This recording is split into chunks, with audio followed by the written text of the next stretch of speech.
because what they're fighting is actually a battle.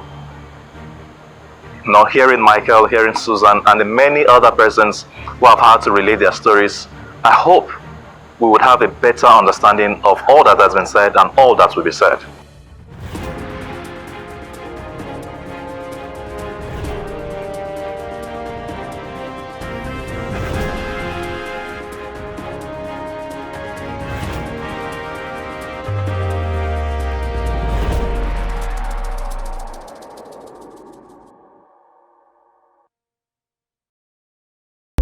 Hello there, this is Moments with Padre Joe, and it's a continuation of our discussion on the topic Sickle Cell Disease. It's the Awareness Month, and that's precisely what we are doing. We've had even warriors, those are called the Sickle Cell Warriors, on our show, and the point is to get everybody to be aware of how serious this topic is. And I hope we can join in the conversation, but more importantly, I hope we can get something from it to have a better lifestyle. Stay tuned. But I still think further emphasis needs to be made, especially with respect to the distinction between a sickle cell disease and a sickle cell trait, because it actually begins with the trait. So it is called a sickle cell disease when it is with the genotype SS. It is called a sickle cell trait when it is with the genotype AS. And that is the origin. You know, I said something in the last video, I said it's inherited, it has to. So it has to be the case that someone with AS actually marries or has sex with another person with AS. That is only when there is a 1 in 4 chance that an SS will be produced.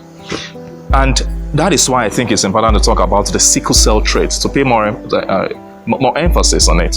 So, and some people think it is not a mild form of sickle cell. No, it's a trait. So when we refer to it as a trait, it's something that has to be known. Which brings me to the point that a lot of persons actually do not know their genotypes. We heard from Michael and Susan how important it is to actually do multiple tests, you know, to know your genotype. So when we talk about the traits, the sickle cell trait, there is a point when it requires a lot of medical attention. And that is when we begin, those with the AS traits begin to notice things like blood in their urine, experience eye trauma, have heat exhaustion, as similar events. This could be born of many other things. But if they're beginning to notice these things, it might be an opportunity or a need to actually visit the medical personnel and get to know precisely what could be wrong. Like I said, a number of persons, especially in this part of the world, are not particularly aware of their genotypes, and that is a big deal. Why? Because it will get to the point when you need to make serious decisions in life. Example, get married. Like I said, there is only one way of getting SS. It is when AS and AS meets. So, but if you already know it, then you can make better decisions, and that is another importance of talking about this sickle cell trait, not the disease yet. Now, prior to having any genetic test with respect to knowing whether it is AS or any other genotype, it is important to also have the accurate information about what the result could mean, which is why it's important to have multiple tests. So whichever one is discovered, it's important to have accurate information on what it could mean, especially with respect to the life choices, not just the question of marriage, but also the question of taking care of yourself, the lifestyle, the feeding, and all of those things. It's really very important. So, what are some of the things that we could say are ways out? Generally speaking, there isn't a known cure for the sickle cell disease. There are many ways, as we advance in technology, especially medical technology, there are beginning to be many ways we can manage the whole thing. So, for instance, there's been a lot that has been said about bone marrow transfer, and some persons may have even recorded successes with this. Stem cell transplant, even though there are a few moral issues with that, especially from a sibling. There's something called the gene therapy, like gene from genetic, or gene editing. Again, all of these are just examples. They deserve a proper analysis in themselves, especially talking about the ethical side of it. But at least these are ways that people are beginning to consider to have some form of a solution. And it's also important that they are identified when they are quite young. I'm talking about maybe immediately after birth. Like I said, blood test helps. So this might be another way to quickly discover so that you can better manage and in good time this whole topic of sickle cell disease. Then it will lead to what we call the education regarding medical attention. It can be managed. It can be managed. Like I said, people with sickle cell diseases live like any other person up to whatever age, for as long as it is properly managed. Now, there is also a huge importance in prevention of infections. Why? Because like I said, it's a blood disorder. So when you have a lot of issues with respect to infections and all of those things, it could further complicate the already complicated issue, which is why it is quite important, right? So adequate pain control, receiving blood transfusions, monitoring chronic complications, all of those things, there are ways that could help to manage the sickle cell disease and even the sickle cell trait.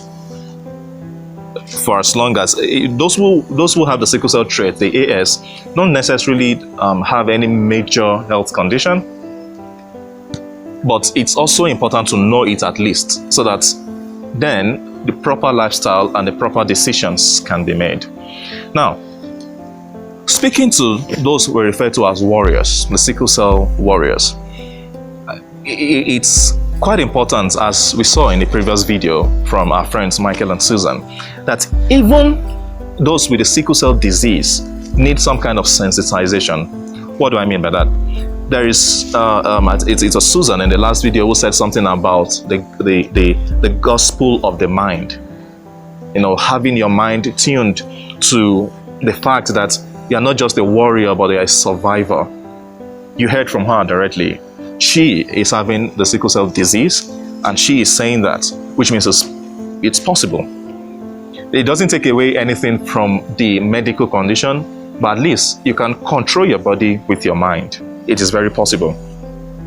And another thing that needs to be said is, and this is not in any way trying to be insensitive to the plight of those who might be having this disease, but there is a high probability that because of the pain, we heard about it in the previous video, there's a tendency to be dependent on pain relievers. And this dependency could even lead to addictions. Now, the issue with that is, we understand that the pain needs to be alleviated, but it's usually for a small period of time. And I know that it is, well, I can imagine, I really don't know, but like we heard in the last video, it is severe, it is excruciating. So it is logical that you want to quickly get out of that pain. But I think it's also important to talk about the fact of being addicted to pain relievers. The tramadols and Pentalab and ibuprofen and all of those things. I think a better management skill, even if you are going to take all of those things, should be used so that it doesn't get to the stage of addiction, so that the case will not become more complicated. Again, this is not in any way to undermine the plight and the pain that is gotten from the sickle cell disease. Thank you for always being there. Thank you for tuning in with our series on bioethics moments with Padre Joe. I encourage you all, please stay tuned, turn your notification bells, subscribe to the channel, and more importantly, please share the link.